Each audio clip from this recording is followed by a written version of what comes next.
युद्ध का समय है, लड़ाई का वक्त है, इतने गंभीर समय में है, ऐसे समय में 18 घंटे काम करने वाला प्रधानमंत्री 2 घंटे भी दोनों सदनों में क्यों नहीं है, यह सवाल हम लोग पूछना चाहते हैं। ट्रंप के लिए प्रचार करने मैं नहीं गया था मान्यवर, ट्रंप के लिए प्रचार करने महामानव गए थे, मैं नहीं गया था। अब की बार ट्रंप सरकार उन्होंने नारा दिया था मान्यवर। 14 फरवरी 2025 को प्रधानमंत्री जी गए थे, मागा plus मीगा becomes mega partnership for prosperity. आप कह रहे हैं मोदी जी 14 फरवरी को गए थे, तो मुझे एक लाइन याद आ रही है, खुलूस मतलब होता है मोहब्बत। प्रधानमंत्री जी के लिए और अमेरिका के राष्ट्रपति के लिए एक लाइन में पढ़ना चाहूंगा। प्रधानमंत्री तो फिदा है उनके ऊपर, ट्रंप के ऊपर, तो प्रधानमंत्री की ओर से ट्रंप के लिए लाइन है कि तेरे खुलूस ने रखा मुझे अंधेरे में, तेरे खुलूस ने रखा मुझे अंधेरे में, तेरा फरेब मुझे रोशनी में ले आया, तेरा फरेब मुझे रोशनी में ले आया। अभी त्रुचि शिवाजी बहुत दुखी थे, कह रहे थे प्रधानमंत्री कहां हैं, सदन में क्यों नहीं आए, प्रधानमंत्री कहां हैं, प्रधानमंत्री कहां हैं। अरे शिवाजी वो अवतार है, इंसान नहीं है, वो अवतार है, कृपया भगवान है, अदृश्य। इधर देखें, अदृश्य नहीं, कल तमिलनाडु में ही थे अभी सर नॉन बायोलॉजिकल सर ये बड़े परेशान है कि प्रधानमंत्री जी सदन में नहीं आए। प्रधानमंत्री जी अवतार हैं, वो अदृश्य रह के भी कहीं मौजूद हो सकते हैं, उनको आना नहीं होता शारीरिक रूप से, वो प्रकट हो जाते हैं, प्रकट हो जाते हैं, नॉन बायोलॉजिकल है सर वो। तो इसलिए प्रधानमंत्री कभी नहीं आते ऐसे मसलों पे। 18 घंटे काम करते हैं प्रधानमंत्री, लेकिन इतने गंभीर विषय पे दोनों सदनों के अंदर चर्चा हो रही है। 18 घंटे काम करने वाला प्रधानमंत्री 2 घंटे भी दोनों सदनों में क्यों नहीं है, यह सवाल हम लोग पूछना चाहते हैं।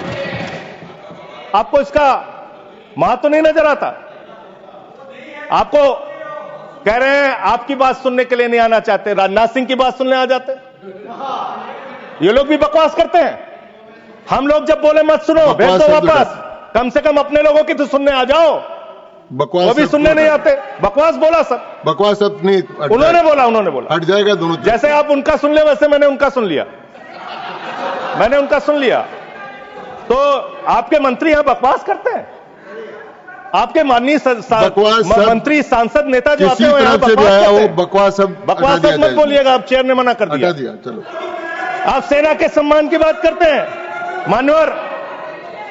19 जून को अमेरिका ट्रंप के लिए प्रचार करने मैं नहीं गया था मान्यवर, ट्रंप के लिए प्रचार करने महामानव गए थे, मैं नहीं गया था। अब की बार ट्रंप सरकार उन्होंने नारा दिया था मान्यवर।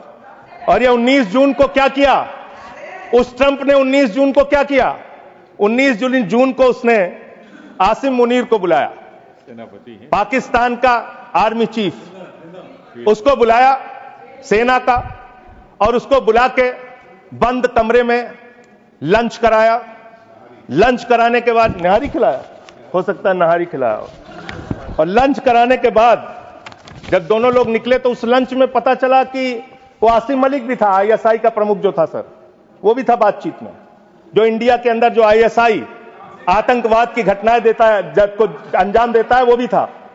तो जब उससे पूछा गया ट्रंप से what he wanted to achieve from meeting Mr. Munir, the US president said, well, I stopped the war, I love Pakistan, I love Pakistan। ये ट्रंप बोल रहा है। मोदी का दोस्त सर बार बार आप ही आ जा रहे हैं, मना कर दीजिए, ऐसे क्यों कर रहे हैं, बार बार आप ही आ रहे हैं। आई लव पाकिस्तान, ऐसे स्ट्रेटेजिक खेल मत खेलिए सर। आई लव पाकिस्तान कह रहा है ट्रंप, वहां पाकिस्तान और अमेरिका का इलू चल रहा है, और आप कह रहे हैं अब की बार ट्रंप सरकार। आप कह रहे हैं 14 फरवरी को जाके, 14 फरवरी 2025 को प्रधानमंत्री जी गए थे, मागा plus मीगा becomes mega partnership for prosperity. आप कह रहे हैं मोदी जी 14 फरवरी को गए थे। 14 फरवरी 2025 को जब आप गए थे, तो 7 फरवरी को वही अमेरिका हमारे भारतीयों को बेड़ी में बांध के अमृतसर में उतारा था सर, आप यहां उतरे और आपने आपत्ति नहीं की। आप कह रहे हैं मेगा मीगा मागा, वहां कर रहे हैं मेगा मीगा मागा, मेगा मीगा मागा, और वो अमेरिका आपके साथ ऐसे विश्वासघात कर रहा है। अभी उसके बाद ये तो आई लव पाकिस्तान बोला, फिर उसके बाद डिप्टी PM पाकिस्तान का उप प्रधानमंत्री गया, 25 जुलाई को उसने यूएस सेक्रेटरी से मुलाकात की, रूबियो से, मार्को रूबियो से, और उसके बाद ये लास्ट की लाइन खाली पढ़ रहा हूं, I also thanked him for Pakistan partnership in countering terrorism and preserving regional stability. ये धन्यवाद कर रहा है, धन्यवाद कर रहा है अमेरिका का मार्को रूबियो सेक्रेटरी कह रहा है कि पाकिस्तान को हम धन्यवाद देते हैं आतंकवाद से लड़ने के लिए।